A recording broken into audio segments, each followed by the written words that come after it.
नमस्कारम। आज हम बात करने वाले हैं आपके एक्सपेक्टेड कट ऑफ क्या रहने वाली है और आपका सेफ स्कोर क्या रहने वाला है। ठीक है, इसके बारे में पूरी कंप्लीटली बात करने वाले हैं। दोनों के लिए एग्जैक्ट नंबर आपको बता दूंगी कि भाई ये नंबर है तो बहुत बढ़िया है, और ग्रेड डी के लिए भी ग्रेड सी के लिए भी दोनों के लिए ही प्रॉपर टेबल बना के आपको बता दूंगी क्या क्या नंबर है। शुरू में बता देती हूँ कि क्या इतने नंबर हों, कितना सेफ स्कोर रखें अपने स्किल के लिए, कि अगर आपके इतने नंबर हैं, आप जनरल कैटेगरी से हैं, अगर आपके इतने रॉ स्कोर बन रहा है, ठीक है, इतना जो है आपका रॉ स्कोर बन रहा है, तो आप अपने स्किल की तैयारी कर लो। तो मैं आपको जो नंबर है वो मैं आपको बोलूँगी 120 से लेके 125 के बीच में। अगर आपका इतना बन रहा है तो आप बिल्कुल सेफ साइड पे जाते हो, बिल्कुल सेफ साइड पे जाते हो। ठीक है, और ये जनरल कैटेगरी का बता रही हूँ। बाकी अदर कैटेगरी से हो तो आपका जो नंबर है वो थोड़ा और कम, थोड़ा और कम, थोड़ा और कम हो जाएगा। ये अभी आप जब कट ऑफ देख लोगे अपने कैटेगरी के हिसाब से तो आपको समझ आ जाएगा कि भाई मुझे तैयारी करनी है या नहीं करनी है। अब आप सोच रहे हो कि भाई हम तो रिजल्ट का वेट करेंगे, मैम आप नहीं बताओ, हम तो रिजल्ट का वेट करेंगे, वो बिल्कुल एग्जैक्ट बताते हैं। तो देखो अभी जो है ना, हम आपको एग्जैक्ट नहीं बताते हैं, हम आपको अंदाज़ा देते हैं। उसके बाद आपको ये पता चल जाता है कि भाई मैं स्किल की तैयारी करूँ या नहीं करूँ, क्योंकि अगर आप आज से गिनोगे तो आपको 4 मंथ मिल रहे हैं स्किल की तैयारी के लिए। ठीक है, 4 से 5 मंथ का टाइम मिल जाएगा। बट अगर आप रिजल्ट के बाद देखोगे तो रिजल्ट के बाद सिर्फ और सिर्फ आपको 2 महीने का टाइम मिलेगा, फिर कैसे प्रिपरेशन करोगे। इसीलिए ये एक्सपेक्टेड कट ऑफ और सेफ स्कोर की वीडियो इंपॉर्टेंट हो जाती है, ताकि आपको पता चले कि आप स्किल की तैयारी करने वाले हैं या नहीं करने वाले। वीडियो की शुरुआत में क्लियर कर दूँ कि ये CBT कट ऑफ होने वाली है। ठीक है, मतलब आपकी प्री की कट ऑफ होने वाली है। फाइनल कट ऑफ बताने की बेवकूफ़ी मैं नहीं करने वाली हूँ, क्योंकि CBT के हिसाब से तय होता है कि फाइनल कितनी जाने वाली है। तो फाइनल की बातें हम नहीं करेंगे, हम यहाँ पे सिर्फ और सिर्फ CBT की बात करने वाले हैं। ठीक है, चलते हैं आगे। आपको मैं शुरू में क्लियर कर दूँ, ये चीज़ क्लियर कर दूँ कि इस बार की कट ऑफ कम जाएगी। ठीक है, इस बार की जो कट ऑफ है वो आपकी कम जाएगी। भाई ये मैं कैसे तय करूँगी कि कट ऑफ कम जाएगी, उसके बारे में भी चीज़ें आती हैं। तो ये तो कंफर्म है कि आपका कट ऑफ जो है वो कम जाने वाली है। ठीक है, एक और चीज़ बता दें, चलो मैंने तुम्हें कहा कि अगर तुम्हारे जो मार्क्स हैं वो 120 से लेके 125 के हैं, तो आपके मन में डाउट आ रहा होगा कि मैम स्किल टेस्ट की तैयारी करनी है, फिर स्किल टेस्ट की तैयारी कैसे करें, है ना, ये दिमाग में आ रहा है। तो पहले ये छोटा सा टॉपिक क्लियर कर दो, स्किल टेस्ट की तैयारी कैसे करें, ताकि फिर हम जाके वीडियो में आगे जाके जब हम बात करेंगे एक्सपेक्टेड कट ऑफ की तो तुम्हें पता हो, क्योंकि तुम इसके बाद स्किल की ही तैयारी करने वाले हो। तो स्किल की तैयारी के लिए सिर्फ एक ही प्लेटफॉर्म के ऊपर आपको जाना है, जो कि है stenoशाला.com। अभी गूगल पे जाके मैं जाके आपको वेबसाइट पे दिखा दूंगी। ये है शॉर्ट हैंड सॉफ्टवेयर, ये एक तरह का सॉफ्टवेयर है जहाँ पे आपको स्किल के मैटर, ठीक है, मैटर दिए जाते हैं और यहाँ पे आप सीखते हैं। ठीक है, यहाँ पे आप अगर आपने शॉर्ट हैंड कभी भी सीखी हुई है, आप अपनी स्पीड बढ़ाना चाहते हैं, मैगजीन्स करना चाहते हैं जिससे आपका जो कैलाश चंद्रा होती है वो करना चाहते हैं, डिक्टेशंस करना चाहते हैं, आपको टाइपिंग एरर देखना है कि भाई मेरे कितना टाइपिंग एरर है और मैं कितने में पास हो जाऊँगा, नहीं होगा, या फिर आपको SSC के प्रीवियस ईयर मैटर देखना है। प्रीवियस ईयर मतलब कि पिछले 2024 में क्या पूछा गया भाई, 2023 में क्या पूछा गया SSC में, या फिर कोर्ट स्टेनो के लिए परेशान हो भाई, कोर्ट स्टेनो का एग्जाम जो आ रहे हैं उनके लिए क्या करना है, तो आप यहाँ पे जो है वो चीज़ें कर सकते हो। ठीक है, मैं एक बार जल्दी से आपको वेबसाइट पे लेके चलती हूँ, ताकि हम उसके बाद हम डिटेल में बात कर लेंगे आपकी जो कट ऑफ है वो कितनी जाने वाली है। आप सीधा जाके गूगल पे स्टेनोशाला टाइप करोगे, आपको ये जो इंटरफेस है वो देखने को मिल जाएगा। स्टेनोशाला शॉर्ट हैंड एकेडमी। दिखा देती हूँ यहाँ पे क्या क्या चीज़ें आपके लिए अवेलेबल है। जैसे यहाँ पे टेस्ट एनालिसिस आपका अवेलेबल है। ठीक है, आपने जो टेस्ट देंगे उसके हिसाब से डिक्टेशंस देखो क्या क्या अवेलेबल है यहाँ पे। कैलाश चंद्रा की है आपकी 400 वर्ड हैं, 800 वर्ड हैं, उसके बाद आपका फ्लेक्स वर्जन भी है, फिर 840 वाला भी है, प्रोग्रेसिव भी है, प्रेसिडेंट स्पीच भी है, लीगल भी है, स्टेनो के प्रीवियस ईयर है, करंट अफेयर, हाल फिलहाल में एग्जाम जो है वहाँ पे न्यू ईरा की पिटमेंट। कहाँ मिलने वाला तुम्हें ये सब चीज़ें, समझ रहे हो, ये सब चीज़ें आपको कहाँ। PDF फाइल्स जो आपके अवेलेबल है कैलाश चंद्रा के मैगजीन और प्रोग्रेसिव मैगजीन की यहाँ पे ऑलरेडी अवेलेबल है आपके लिए। एग्जाम SSC स्टेनो को टारगेट कर रहे हो तो यहाँ पे डायरेक्टली क्लिक करके देख सकते हो। मिसलिनियस के अंदर आपकी टर्म एंड कंडीशन वो सब चीज़ें हैं।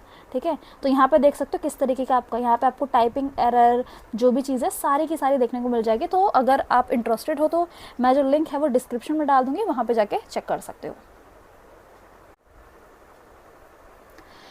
तो हम बात कर लेते हैं कि आपकी एक्सपेक्टेड कट ऑफ जो है वो कम क्यों जाएगी। समझ लो फिर जाके मानना कि मैं ये बातें क्यों कह रही हूँ, क्योंकि मैं जो आपको कट ऑफ बताने वाली हूँ मैं आपको कम कट ऑफ बताने वाली हूँ। पहली, न्यू नॉर्मलाइजेशन फॉर्मूला। ये एसएससी के एग्जाम जो कि 2025 में हो रहे हैं, इसमें एडुकेटिव एग्जाम करवा रहा है, इसके लिए आपका न्यू नॉर्मलाइजेशन फॉर्मूला आ चुका है, जो कि आपके मार्क्स, अगर पहले क्या हुआ करता था ना, पहले आपके मार्क्स से प्लस हुआ करते थे, अब आपके मार्क्स -B हो रहे हैं। एक मॉडरेट लेवल को सेट किया जा रहा है जिसकी वजह से आपका जो कट ऑफ है वो ज़्यादा ना जाए। तो एक ये बड़ा चांस है कि आपकी कट ऑफ कम जाएगी। रॉन्ग क्वेश्चन इतने ज़्यादा हो चुके हैं जिसकी वजह से अभी तो हम आपको जो कट ऑफ बताएंगे वो रॉ स्कोर की बताएंगे, क्योंकि नॉर्मलाइज स्कोर तो अभी तक एसएससी ने निकाला ही नहीं है। तो नॉर्मलाइज स्कोर से कट ऑफ बताना तो बहुत बड़ी बेवकूफ़ी होगी। तो रॉ स्कोर से हम बताएंगे कि भाई इतना रॉ स्कोर है तो आप अपनी स्किल की तैयारी जो है वो शुरू कर दो। तो रॉन्ग क्वेश्चन के हिसाब से, अब रॉन्ग क्वेश्चन पर अगर ये बोनस देते हैं, जैसे आंसर की चैलेंज की, अगर ये बोनस देते हैं तो बहुत अच्छी बात है। इसके अंदर रॉ के अंदर ही जो कट ऑफ बताऊंगे उसी के अंदर आपके बोनस जो है वो प्लस हो जाएंगे, ठीक है। उससे आपकी जो सीबीडी कट ऑफ है वो बन जाएगी। अब बोनस के बारे में किसी को नहीं पता वो कितने देने वाले हैं। अटेंडेंस की बात करूं तो अटेंडेंस बहुत बड़ा फैक्टर रखती है कि भाई अटेंडेंस इस बार की बहुत ज़्यादा कम रही है। मैंने इसके लिए ना आरटीआई लगाई थी। मैंने आरटीआई लगाई कि भाई कितने प्रतिशत बच्चों का हिसाब है, ये कितने पहुँचे हैं, क्या है। तो उनका रिप्लाई पता क्या आता है? उनका रिप्लाई आता है कि हमारे पास कोई डेटा नहीं है। उनके पास कोई डेटा नहीं है, ये रिप्लाई के अंदर लिख के आता है। उनके पास कोई डाटा नहीं कितने परसेंट आया है, तो कुछ इसके बारे में कह नहीं सकते हैं, बट आपका जो है कम आया है। वैकेंसीज की अगर बात करूं तो वैकेंसीज जो इस बार की आपकी आई हैं, अगर मैं आपको एग्जैक्ट वैकेंसी बताऊं कि एग्जैक्ट वैकेंसी आपकी कितनी है, तो वह 1590 इतनी वैकेंसी है। और कितने गुना स्टूडेंट को रखा जाता है, तो अगर मैं 2023 2024 का पैटर्न बताऊं, पूरा पैटर्न को समझने के बाद कि वैकेंसी कितनी थी और उन्होंने कितने टाइम्स उन्होंने स्टूडेंट को सेलेक्ट किया था, तो वो हमेशा 18 गुना या फिर 20 गुना स्टूडेंट को सेलेक्ट करते हैं। तो जिस तरीके से आपकी वैकेंसी जो है वो 1590 है इस बार, तो आपके पूरे चांसेस हैं कि जो आपके स्टूडेंट को जितनों को सेलेक्ट किया जाएगा वो 30 से 32 हज़ार स्टूडेंट जो हैं वो इस बार सीबीटी को क्वालिफाई करने वाला है। तो ये सारे फैक्टर जो है वो बहुत इंपॉर्टेंट हो जाते हैं। इन्हीं से तय होता है कि भाई जो एक्सपेक्टेड कट ऑफ का एनालिसिस कर रहा है वो किन किन बेसिस पे कर रहा है। आप चाहे तो वीडियो के अंदर आगे भी बढ़ सकते हैं, कोई दिक्कत नहीं है, बट मेरा ये पॉइंट प्रूव करना ज़रूरी है कि मैंने ये जो एनालिसिस बनाया है ये किस किस बेसिस पे बनाया है, ठीक है। अब हम डायरेक्टली चलते हैं अपनी कट ऑफ बताने के लिए। चलिए अब हम बात कर लेते हैं कि आपकी एक्सपेक्टेड कट ऑफ क्या रहने वाली है।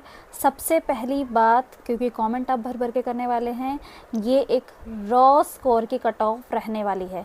इसका मतलब इसके अंदर नॉर्मलाइज स्कोर नहीं है। अरे जब नॉर्मलाइज स्कोर अभी एसएससी ने ही नहीं निकाला है, अगर हमने एसएससी नहीं निकाला तो हम रैंक मित्रा के हिसाब से नॉर्मलाइज स्कोर थोड़ी ना निकाल देंगे, वो अभी ऑथेंटिक थोड़ी ना है। जब तक एसएससी आपका नॉर्मलाइज स्कोर फाइनल आंसर की नहीं निकाल देता तब तक हम उस बारे में बात नहीं कर सकते हैं। तो अपने रॉ स्कोर के हिसाब से, जो कि आपको आंसर की को देख के पता चल चुका होगा, उसके हिसाब से तय कर लीजिए कि आप अपने स्किल की तैयारी करने वाले हैं या नहीं करने वाले हैं, ठीक है। अब एक एक करके अच्छे से बता देती हूँ। कैटेगरी यहाँ पे साफ लिखी गई है और सारी बातें हैं।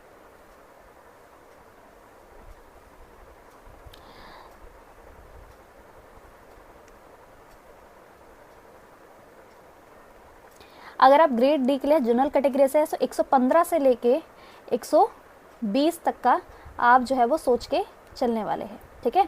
115 से लेके 120 तक का इतना अगर आपके नंबर आ रहे हैं तो भाई स्किल टेस्ट की तैयारी करना शुरू कर दीजिए। मैं ऐसा नहीं कह रही हूँ कि इस पर फाइनल सिलेक्शन होगा, मैं कह रही हूँ इससे आपका सीबीटी क्लियर होगा।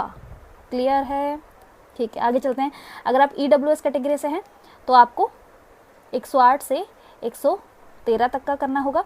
ये इसलिए कम क्यों है, आप बोलेंगे कि मैम ये कम क्यों है, क्योंकि मैं आपको बता दूं कि 2024 के अंदर एक गई थी 130 और दूसरी गई थी 117, ठीक है। ये यूआर कैटेगरी का गया था और ये आपका ईडब्ल्यूएस का गया था। तो उसी के अंदर आप इस बार भी आपके जो है वो ऐसा कुछ देखने को आपको मिल सकता है, ठीक है। आगे 101 से लेके 116 के बीच में आपको ये वाला देखने को मिलने वाला है ओबीसी के लिए। अगर आप एससी कैटेगरी से हैं तो 90 से 95 के बीच में अगर आपके मार्क्स हैं, और आप एसटी से हैं तो आपके 70 से 75 के बीच अगर आते हैं तो बहुत बढ़िया चीज़ है। ग्रेड सी की अगर हम बात करें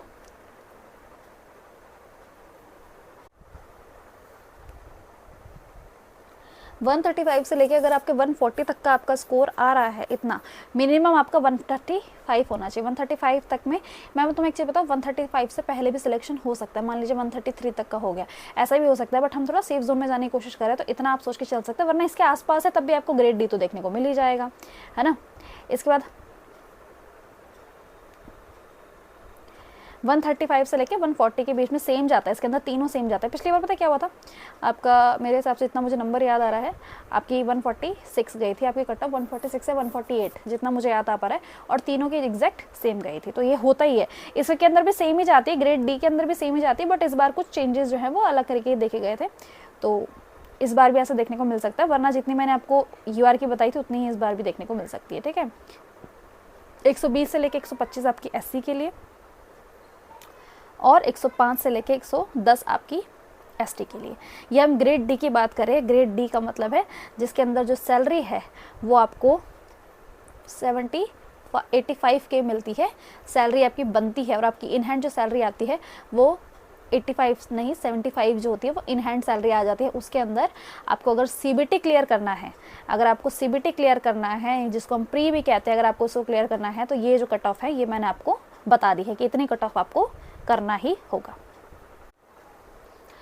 तो एक्सपेक्टेड कट ऑफ की वीडियो बना दी है, सेफ स्कोर मैंने बता दिया है, जो भी आपके डाउट है वो सारे मैंने बता दिए, टेबुलर फॉर्म में बताए हैं बिल्कुल, तो कोई दिक्कत नहीं है, सारी चीज़ें क्लियर हो गई।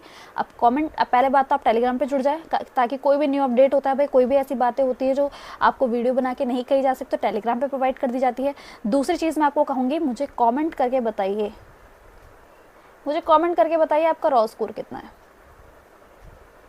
आपका रॉ स्कोर कितना है, साथ में अपनी कैटेगरी भी लिखेंगे आप कि आपकी कैटेगरी क्या है, और फिर मैं आपको बताऊंगी कि आपका फाइनल में सिलेक्शन हो सकता है या नहीं हो सकता। ठीक है, अपना रॉ स्कोर और अपनी कैटेगरी मुझे बताइए, और यहाँ पे हम इस वीडियो को एंड करते हैं, और बस वेट करते हैं कब तक आपकी फाइनल आंसर की आती है, और क्या क्या आपके बोनस मार्क्स वगैरह जो है वो देखने को मिलने वाले हैं। बाकी आपका रिजल्ट कब तक आएगा, अगर आप जानना चाहते हैं कि भाई रिजल्ट कब तक आए, मैम आप बता दीजिए कि एक्सपेक्टेड रिजल्ट की डेट कब है, तो उसके लिए कमेंट कर दीजिए, उसके लिए हम वीडियो बना देंगे। यहाँ पे हम इस वीडियो का एंड करते हैं।